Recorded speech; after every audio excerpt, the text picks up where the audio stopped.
Well, you can't see what I can see here because I haven't been here for a couple of years.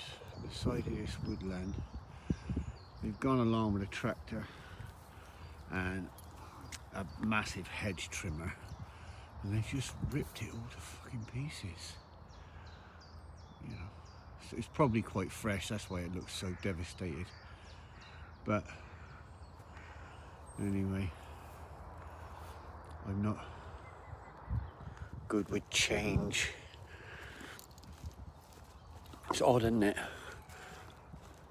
I want things to be the same all the time, forever. Which it can't be, obviously, otherwise life doesn't progress, does it? No, we'd all be suffering from polio and the Black Death, and we have to have change. Good and bad, because they're all sort of connected, if you like. I've got to find somewhere to dump this coffee cup. Hang on, Bear. Oh, Jesus, I was going to jump across there, the canal. Look how muddy's that. Christ's sake. Oh, can I get round the side, though? Maybe I can, without falling over. Without getting super muddy. Hang on. Oh, so far so good. So good. Up there, yeah. Oh, well done, Bill. Oh, and now we're on the canal. Here we go. Oh, well, it's the end of winter, see. A lot of reeds and that dying off, looking a bit tired. Oh, quite a few boats here today. That's the entrance to the woods just there. By those boats. Another one just here, look. It's a nice one. Obviously in the middle of being painted and tidied up. I did take a shine to boat life once. But I couldn't afford it. But that would be a good one. That's, what's that, 60 feet? Yeah, I'd say that's 60 feet. And they're about 10 foot wide. Something like that. And they have to be 10 foot wide to get through most of the locks. Not so much down this side into the country. Because you can sometimes get them, they go side by side into a lock to go up and down, especially at Canal. There's like 28 locks there. It takes 4.5 hours to get up the hill or down the hill. With all the, you know, in and out the locks and water levels changing. Come here, Ted. Come here, Bear. Hang on. Don't come in. Oh, Christ, it's averted. Another one there. Now this one, again, same width, but that one's about 40 foot long, I'd say. I'm not a great judge, but... And there's somewhere, I'm trying to think where it is now, because when I was thinking about it, I was talking to lots of people with these canal boats, and somewhere the Midlands or that side of the country, all the canals are only capable of that width, you know. And then we've got here, coming alongside us now, I'm guessing this is a Dutch barge, which is twice the width or something like that. Probably, I don't know, 12 foot wide, 15 feet wide, something like that. Actually, I say 10 foot, they might be 8 foot wide. So that could be maybe 12 foot wide. See, it's much bigger than what people would probably call a houseboat. And obviously you're towing this one around, work in progress, look. See, so this is something, I quite like that idea, right? So someone's, by whatever means, has managed to save up, buy yourself a boat, that blue one. I'm assuming this now, obviously. And he's fitted it out and he lives on it, and he's a bit cluttered and that, which is not my cup of tea, but he's living on it, he's got a life. And not being just a dosser, which is what a lot of people think anybody who lives the slightly nomadic or waterways lifestyle are, which is not true at all. They're just regular people. I'm a regular person. Anyway, he at some point has gone and bought this one, which is basically a hollow shell with a little cabin at one end, and I guess he's fitting it out. So that technically could be a little business he's doing on the move. You've got to admire someone that does that. You know, slightly entrepreneurial on the most basic level, and I like that idea. You know, so he's bought a boat, lives on it, left a regular job. I'm assuming this now, I'm guessing, and made himself a little home so he can live on the waters for I don't know what the licenses and things are. Maybe £2 a year, if that. Never has to pay rent. It's just waterway fees or something. It might even be less than that. It might be much less. I don't know. But I wanted to say 1,500, and then I went to 2,000 because I thought since I heard it was 1,500 inflation. So, and he's making a living, bothering nobody. Simple lifestyle. I think you've got to move every 3 weeks or something like that, every 4 weeks maybe. But if you live in a boat, that's exactly what you want to do. You know, you might want to move every few days. You know. So it did appeal to me years ago, but I couldn't afford it. So it was never to be. Now I'm coming up to another one now. And he's got a chimney, so he's obviously got a little log burner in there. And I bet that is so toasty. I mean, I got mine in the van, haven't I? And my little van is cooked, heating up really quickly. Within 10 minutes, I've got to leave the door ajar. But if he's got a half decent log burner in there, because it is much more space than you get in a van. And he's got insulation on some of the windows. Solar panels on the top. Smoky chimney.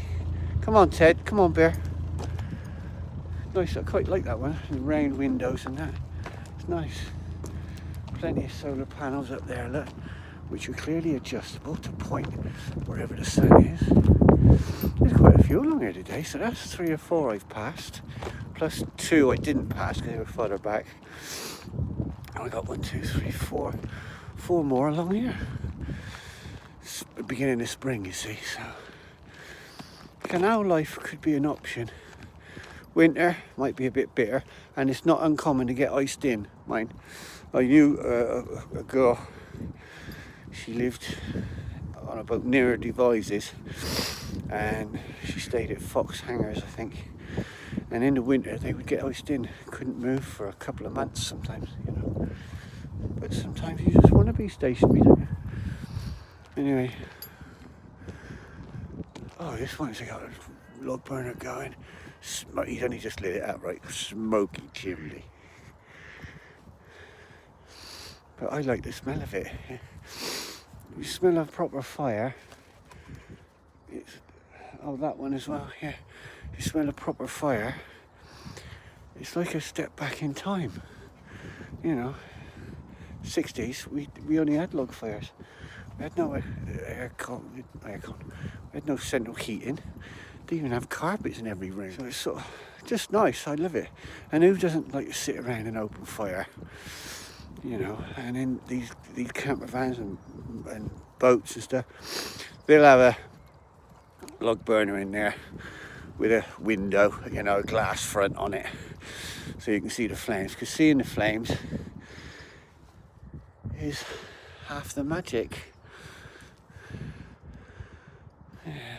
Anyway, boat life wasn't to be for me. God, there's loads along here. I could pass a little bridge up here. And there are 2. Easily I can see 2. Can't see around the corner. Might be more farther up. Teddy bear. Jesus. Dog's got to sniff at everything, haven't they?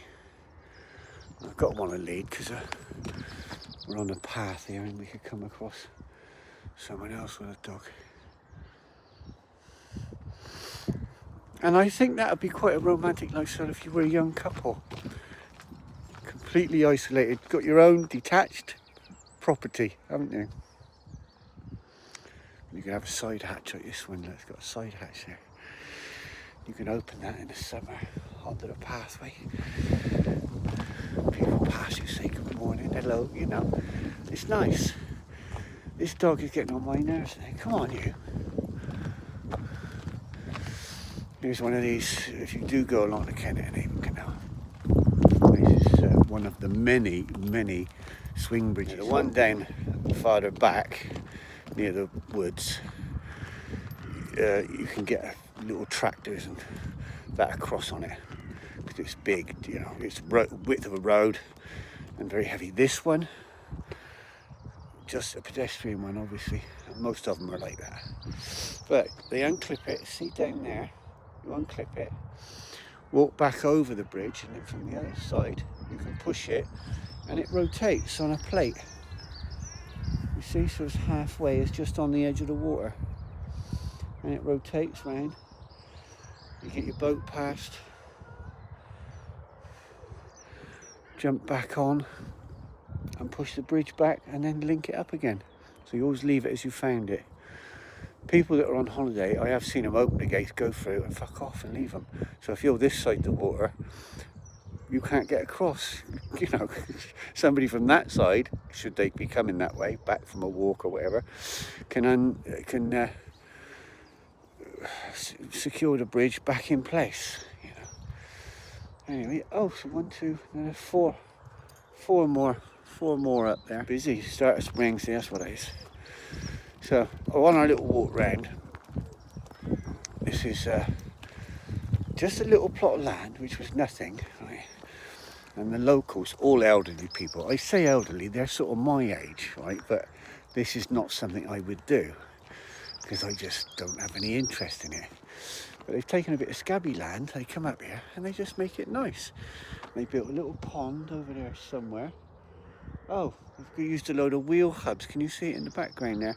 There's like a border. I'm not quite sure whose idea that was. But they've made a little garden area and some tables and chairs. A couple of bird house things, whatever you call them, I can't remember. Little plaque, Barrow Hill Residents Action Group picnic area. But it's nice that people do things like that, isn't it?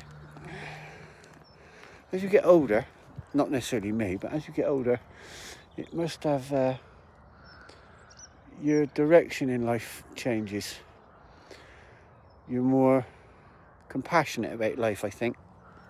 I want to do nice things, relaxing, pleasurable, nice things in calm settings with calm people. I can sort of understand. Anyway, we're walking back to the van and we're walking up this path. So we've been along the canal, by the woods. I didn't go through the woods today.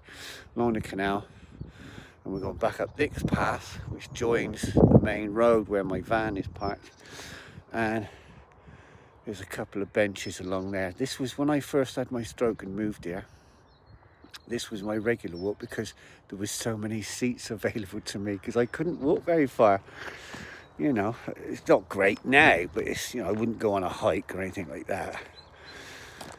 I potter about now, but quite often just stop and stand still, just because I feel weak, you know. But life deals you cards, you've got to play them, haven't you? That's just how it is.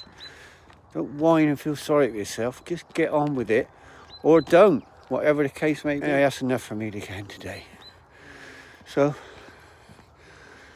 see you soon. Thanks for listening to me, this old man whittering on about stuff. Down memory lane, once upon a time. Anyway, that'll do, Bill. Okay, Bill. Right. So, see you next time. See you later. Oh, like, subscribe, do all those good things. Because as I said in the video, a couple of videos back, we're hoping this will be something to end up being something good and helpful and useful, and you know, yeah, so let's just do that. Thanks for watching. See you later. Bye.